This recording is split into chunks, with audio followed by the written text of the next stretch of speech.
अस्सलाम वालेकुम यार। पाकिस्तान के अंदर जैसे जैसे मोबाइल फोन्स के ऊपर टैक्स बढ़ता जा रहा है वैसे वैसे ये वाली चीज़ की सर्च भी बढ़ती जा रही है कि भाई PTA patched phone, IMEI swapped phone या फिर वीआईपी पीटीए अप्रूव्ड फ़ोन कहाँ से मिलेंगे। आप लोगों की तरफ से डेली बेसिस के ऊपर मुझे काफ़ी ज़्यादा क्वेश्चंस आते हैं कि ये वाले स्मार्टफोन्स बाय करने चाहिए या नहीं करने चाहिए, कहाँ से मिलेंगे, क्या नुकसान होते हैं, क्या फ़ायदे होते हैं। तो इस वीडियो के अंदर मैंने अपनी पूरी रिसर्च करके आप लोगों के साथ सारी की सारी चीज़ें शेयर करनी है। वीडियो अच्छी लगे तो लाइक कीजिएगा, चैनल को सब्सक्राइब नहीं किया हो तो चैनल को लाजमी तौर पर सब्सक्राइब कर लीजिएगा। अब सबसे पहले बात कर लेते हैं कि आईएमईआई पैचिंग, स्वैपिंग या फिर PTA VIP PTA approved phones क्या होते हैं, क्योंकि मार्केट के अंदर ये 3-4 किस्म की टर्म्स चल रही होती हैं। ये मेरे पास दो मोबाइल फोन्स हैं, ये एक आईफोन है और दूसरा ये नोकिया का फ़ोन है। इस फ़ोन का अपना आईएमईआई नंबर है, इस फ़ोन का अपना आईएमईआई नंबर है। अब आईएमईआई नंबर को आप लोग समझ सकते हो, जैसे हमारे आईडी कार्ड होते हैं वैसे ही स्मार्टफोन्स के आईडी कार्ड होते हैं जिनको हम लोग आईएमईआई नंबर कहते हैं। इसका मतलब बेसिकली ये होता है कि इंटरनेशनल मोबाइल इक्विपमेंट आइडेंटिटी, इनकी शनाख्त होती है। अब जितनी भी टर्म्स यूज़ की जाती हैं उसके अंदर सीन ये होता है कि इस मोबाइल का फॉर एग्जाम्पल हम लोग ने आईएमईआई नंबर इस फ़ोन के ऊपर लगाना है, क्योंकि जब पीटीए के सिस्टम के अंदर वो लोग चेक करेंगे आईएमईआई नंबर को डाल के कि कौन सा फ़ोन पीटीए को अप्रूव करने के लिए ये लोग कोशिश कर रहे हैं। तो अगर हम लोग इस फ़ोन के ऊपर इस फ़ोन का आईएमईआई नंबर लगा देंगे तो पीटीए को लगेगा भाई ये वाला फ़ोन है, इसके ऊपर क्या उन लोगों ने आपसे टैक्स लेना है। तो 1-2 हज़ार के अंदर मार्केट के अंदर आप लोगों को फ़ोन मिल जाते हैं, क्योंकि भाई पीटीए को ये लगता है कि आप अपने आईफोन 13 प्रो मैक्स को या फिर कोई भी फ़ोन है जैसा भी है उसको आप लोग इसके नाम के ऊपर रजिस्टर करवा रहे हो। ये बेसिकली आईएमईआई पैचिंग है, स्वैपिंग है, या फिर आप इसको वीआईपी पीटीए अप्रूव्ड भी कह सकते हो। अब इसका फ़ायदा क्या होता है? फ़ायदा सीधा सीधा ये है कि आप लोगों को मार्केट के अंदर जो फ़ोन मिलते हैं मोस्टली वाला जो काम होता है वो उन फ़ोन्स के ऊपर होता है जो किट फ़ोन्स होते हैं, जिसके अंदर अभी रिसेंटली हम लोग ने गूगल पिक्सल के एक फ़ोन को कवर किया था। इसके अलावा सोनी के फ़ोन्स आते हैं, एलजी के फ़ोन्स आते हैं, वन प्लस के फ़ोन्स आते हैं, और इसके अलावा आप लोगों को और भी शार्क, एक्वस टाइप के जो फ़ोन्स मिल रहे होते हैं उन सभी के ऊपर यही काम किया गया होता है कि उनकी शनाख्त बदल दी जाती है। मतलब कि मैं बैठा हूँ, मैंने अपना जो आईडी कार्ड नंबर है उसको चेंज करवा लिया, अब नादरा वाले सर्च कर रहे हैं तो हमजा जाहिद का आ रहा है वहाँ पर आईडी कार्ड। तो ये उम्मीद है कि आपको थोड़ी बहुत समझ आ गई होगी। अब जो मिसकंसेप्शंस पाई जाती हैं आईएमईआई स्वैपिंग, आईएमईआई पैचिंग के बारे में वो आप लोगों को मैं बता दूँ। फर्स्ट ऑफ ऑल ये चीज़ कही जाती है कि नेटवर्क का इशू आता है। नेटवर्क का किसी किस्म का कोई भी इशू नहीं आता। लाइक इसके ऊपर अगर मैंने आईएमईआई पैच किया हुआ है तो नेटवर्क को लेकर मुझे कोई भी इशू नहीं आएगा और मुझे अपने फ़ोन को रूट करने की भी ज़रूरत नहीं है। लाइक आपने अगर आईएमईआई पैच करना तो रूटिंग इतनी ज़रूरी नहीं होती। लाइक आप विदाउट रूटिंग भी ये काम कर सकते हो।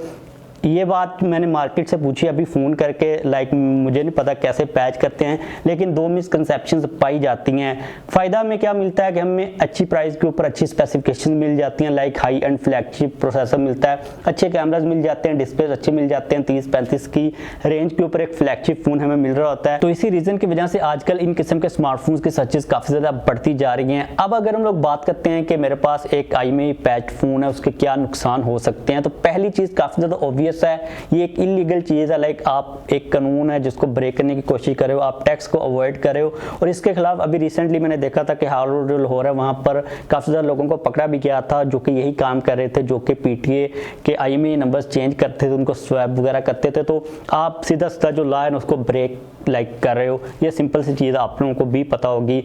लेकिन जो दूसरी चीज़ है ना वो काफ़ी ज़्यादा डेंजरस है। अब फॉर एग्जांपल ये एक फ़ोन है, सिंपल सा फ़ोन है जो कि किसी क्रिमिनल ने यूज़ किया, उसने इसको यूज़ करके कोई इलीगल एक्टिविटी की। बाद में सीन क्या हुआ कि इस फ़ोन का जो आईएमईआई नंबर है वो किसी और फ्लैगशिप किट फ़ोन के ऊपर लगा दिया गया। अब जब भी लॉ इन्फोर्समेंट एजेंसी इस फ़ोन का आईएमईआई नंबर सर्च करेंगी तो आप अगर वो वाला फ़ोन यूज़ करो जिसके अंदर इसका आईएमईआई नंबर लगा हुआ है तो उनके पास जो डेटाबेस जाएगा वो आपका ही जाएगा। आप प्रॉब्लम में आ सकते हो, क्योंकि आप आईडी कार्ड इसको समझ सकते हो ना, इसका जो नंबर है उसके ऊपर लगा हुआ है तो भाई फिर आप ही पकड़े जाओगे। इस किस्म का केस भी हो सकता है जो कि काफ़ी एक बड़ा रिस्क है, टोटली तौर पर नॉट वर्थ इट एक चीज़ है। ये तो हो गया दूसरा मसला। तीसरे मसले की अगर हम लोग बात करते हैं वो आता है बैंकिंग ऐप्स को लेके। अब जो बैंकिंग ऐप्स होती हैं उनकी सिक्योरिटी काफ़ी ज़्यादा लाइक हार्ड होती है। तो जो बैंकिंग ऐप्स हैं, अगर आप लोग ऑनलाइन बैंकिंग करते हो, आप ईजी पैसा वगैरह, जैज़ कैश वगैरह टाइप की एप्लीकेशंस को यूज़ करते हो, तो उन एप्लीकेशंस को लेके भी काफ़ी प्रॉब्लम्स आ रही होती हैं। मोस्टली फ़ोन्स के अंदर वो एप्लीकेशंस चलती नहीं है, तो आप लोगों को वहाँ पर भी मसला देखने को मिलेगा। आपका जितना भी डाटा है, अगर कोई ऐप आपकी चल भी गई तो वो काफ़ी हद तक अनसिक्योर सिक्योर होगा, क्योंकि भाई IMEI पैड फोन्स की जो सिक्योरिटी होती है वो काफ़ी हद तक आप लोग कह लेंगे कंप्रोमाइज्ड ही होती है। तो बैंकिंग और जो जितनी भी मनी ट्रांजैक्शन के रिलेटेड ऐप्स होती हैं वो आपकी नहीं चलेंगी, अगर चलेंगी भी तो वो काफ़ी ज़्यादा रिस्क के ऊपर होंगी। इसके बाद जो नेक्स्ट प्रॉब्लम है वो भी काफ़ी ज़्यादा सीरियस है। बाज़ औक़ात ऐसा भी होता है कि आप जो नेटवर्क यूज़ करो एक IMEI पैड फ़ोन के ऊपर वो भी बैन कर दिया जाता है। लाइक आप इसको समझ सकते हो कि जो नेटवर्क प्रोवाइडर होते हैं वो उस फ़ोन को ही बैन कर देते हैं। लाइक आप जो सिम यूज़ कर रहे होते हो वो सिम नहीं चलती। उसकी रीज़न ये होती है कि बाज़ औक़ात ऐसा होता है कि डाटाबेस जो होता है नेटवर्क की कंपनीज का, उनके पास ये चीज़ शो होती है कि 2 फ़ोन एक ही IMEI नंबर के ऊपर चल रहे होते हैं। इस किस्म का सीन भी होता है, तो आपकी जो नेटवर्क की एक्सेस है वो भी बैन की जा सकती है। अब इस चीज़ को मुझे मार्केट से कंफर्म तो नहीं किया गया, लेकिन जब मैं ऑनलाइन कुछ फोरम्स वगैरह को देख रहा था तो ये चीज़ भी उन लोगों ने मेंशन की हुई थी कि आपकी जो सिम है वो भी काम करना बंद कर सकती है। तो इस चीज़ को भी आप लोग अपने माइंड के अंदर लाजमी तौर पर रखिएगा। इसके बाद बात आती है सॉफ्टवेयर अपडेट्स की। अब जाहिर सी बात है कि जो सॉफ्टवेयर अपडेट्स होती हैं वो काफ़ी ज़्यादा इंपॉर्टेंट होती हैं। आप जब फ़ोन को लॉन्ग टर्म यूज़ करते रहते हो तो सॉफ्टवेयर अपडेट्स का आना इसलिए इंपॉर्टेंट होता है, एक तो आपके जो बग्स होते हैं, जितनी भी प्रॉब्लम्स होती हैं उनको सॉल्व किया जाता है। तो भाई जितने भी IMEI पैड फोन्स होते हैं उनके अंदर आप लोग सॉफ्टवेयर अपडेट्स को इंस्टॉल नहीं कर सकते। लाइक आपके पास सॉफ्टवेयर अपडेट्स आती तो लाजमी तौर पर, लेकिन आप उनको इंस्टॉल नहीं कर सकते।